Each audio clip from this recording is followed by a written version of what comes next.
Sometimes the loudest statements are often made in silence. Like quietly deleting a BEE clause and just saying nothing about it.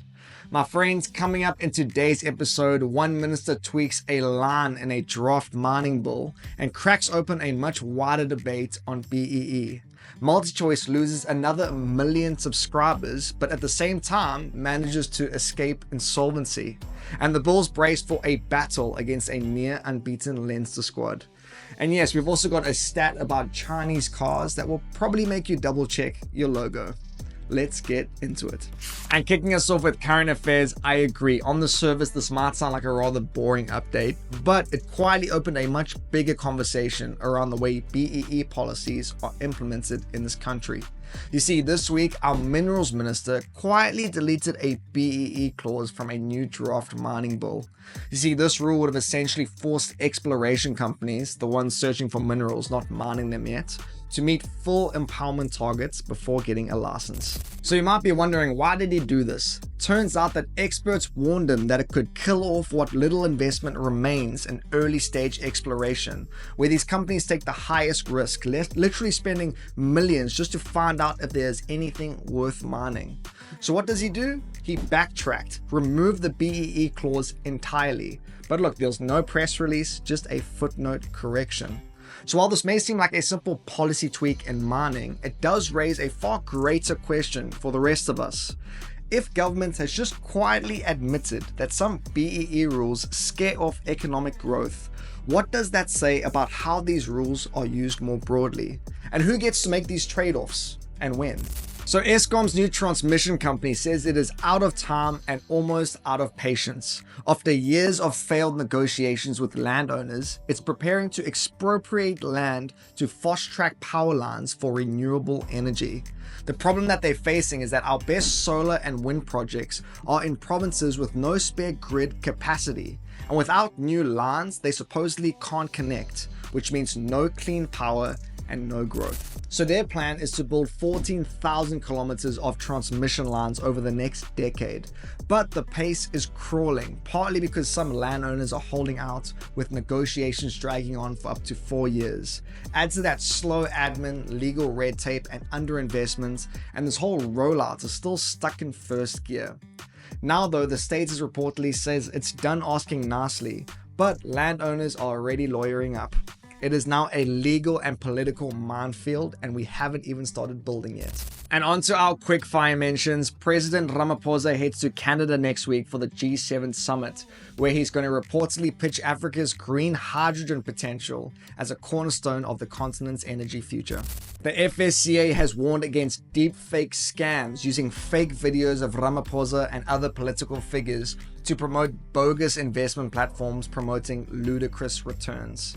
So be careful out there. And households must brace for electricity tariff hikes from the 1st of July, with Eskom and municipal rates rising by 11 to 13%. Actual bills though may be higher depending on your location and usage category. And onto our finance section. MultiChoice has clawed its way out of technical insolvency. But that's where the good news ends. Over the past year, DStv lost nearly 1.2 million subscribers, revenue fell 9%, and core trading profit collapsed by 49%. And even its backup plan, streaming, is bleeding money. Although Showmax's user base grew, its losses nearly doubled. So now you might be wondering, how did MultiChoice post a profit? Turns out it sold 60% of its insurance business to Sanlam and booked a 3.4 billion rand once-off gain. But without that, it would have been a net loss again. Now the company says that it's focused on cutting costs and stabilizing revenue while betting big on Showmax 2.0 and its upcoming merger with Canal+. But look, behind the optimism sits a simple reality. If fewer people are paying for TV, clever accounting can only kick the can so far down the road. And onto our quick fire mentions. Parliament has officially adopted the 2025 budget after months of delays and 2 failed attempts. The final plan avoids the VAT hike but includes higher fuel levies and increased social spending. Naspers expects its earnings to nearly double thanks to a strong performance from its e-commerce portfolio and Tencent stake. Their full results are set to land on the 23rd of June. And the JSE hits a record high this week, topping 97,000 points. This was fueled by investor optimism around our government of national unity, as well as global demand for our oh so precious metals. And onto our sports section. My friends, it is all on the line this Saturday night as the Bulls take on Leinster in the URC Grand Final. A clash that coach Jake White says feels less like a club rugby game and more like South Africa versus Ireland. You see, Leinster is stacked with Irish internationals, Lions players, and even our very own Archie Snyman, and they've lost just twice this entire season. As for the Bulls though, they're walking into Croke Park with a battle-tested squad and some really impressive recent performances. So there's just one change to the Bulls semi-final lineup. Marcel Coetzee shifts to number 8 to cover the injured Cameron Hanekom, with Marco van Staden shifting to flank and Nizam Carr joining the bench. This is going to be the Bulls' first URC final since 2022, although that one didn't go their way. But look, in knockout rugby, teams react very differently to the pressure, and White is betting big on experience, grit, and a bit of altitude in the bloodstream. Let's go Bulls. Never thought I'd say that. And onto our quick fire mentions. Kevin Lorena returns next month to face Lawrence Akoli on the Dubois Usyk undercard at Wembley. The WBC silver heavyweight title is on the line, as well as a shot at redemption.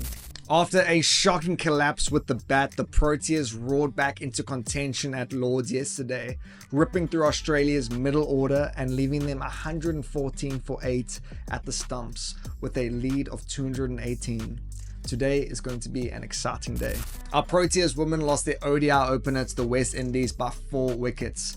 Joseph hit 60, but South Africa's bowlers just couldn't hold the line after posting 232. Alrighty, so before we continue, here's something to chew on. How many languages are represented in South Africa's national anthem? Is it A, 4, B, 5, or C, 9? We'll give you the answer at the end. And onto our wildcard section. Nearly 3/4 of all cars imported in South Africa last year came from just 2 countries, India and China. Together they shipped over 225,000 vehicles into the country thanks to lower costs, faster production, and strong ties with global brands. So India accounted for more than half of South Africa's imported light vehicles, not with Indian brands of course, but with budget-friendly models built there by Suzuki, Toyota, Hyundai, and Nissan.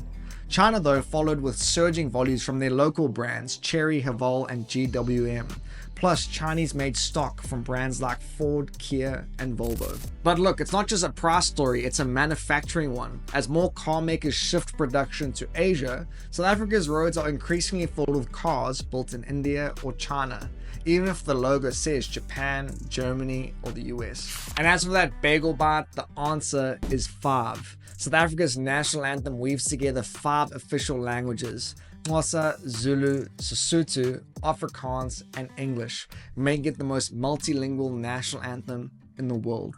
We really do like holding records, don't we? My friends, that's it for today's show. Thanks so much for watching. Hey, enjoy the long weekend, rest up, and we'll catch you all on Tuesday. Cheers.